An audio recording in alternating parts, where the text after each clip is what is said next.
السلام علیکم ورحمۃ اللہ وبرکاتہ۔ سوال حجامے کے تعلق سے پوچھا گیا ہے، کیا ہمارے زمانے میں، موجودہ زمانے میں جو حجامہ کیا جاتا ہے اور ڈاکٹر لوگ اسے سنت بتلا کر لوگوں کو ترغیب دیتے ہیں، تو کیا یہ وہی سنت ہے جو رسول کریم صلی اللہ علیہ وسلم کے زمانے میں تھی؟ یعنی کیا اس کو سنت کہا جا سکتا ہے یا نہیں کہا جا سکتا؟ سوال دراصل اسباب اور سامان کے مختلف ہونے کی بنیاد پر پیدا ہوا ہے، چونکہ رسول کریم صلی اللہ علیہ وسلم کے زمانے میں جو حجامہ کیا جاتا تھا، جو کپنگ تھراپی تھی، اس کے اسباب دوسرے تھے، اس کا سامان دوسرا تھا۔ اور اب جو سامان ہے، ظاہر سی بات ہے ٹیکنالوجی کا زمانہ ہے، تو اور زیادہ آسانی پیدا ہو گئی ہے اور یہاں کپوں کا استعمال کیا جاتا ہے۔ تو اس لیے سائل کے ذہن میں یہ سوال پیدا ہوا کہ اس زمانے میں بھی حجامہ لگوانا کیا سنت کہلائے گا یا نہیں؟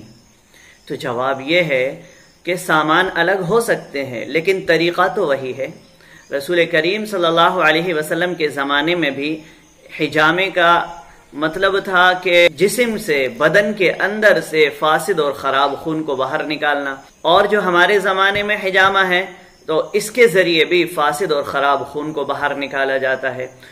تو موجودہ زمانے کے حجامے کے سنت ہونے میں کوئی شک نہیں ہونا چاہیے، یہ بھی سنت ہی ہے۔ اب دوسری بات یہاں یہ ہے کہ حجامہ کن دنوں میں کرایا جائے، کن تاریخوں میں حجامہ کرایا جائے اور کن تاریخوں سے بچا جائے۔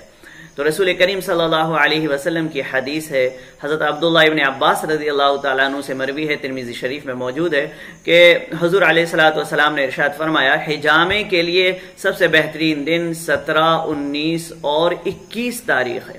تو کسی بھی مہینے کی، چاند کے کسی بھی مہینے کی 17، 19 اور 21 تاریخ حجامہ کرانے کے لیے سب سے بہترین تاریخیں ہیں۔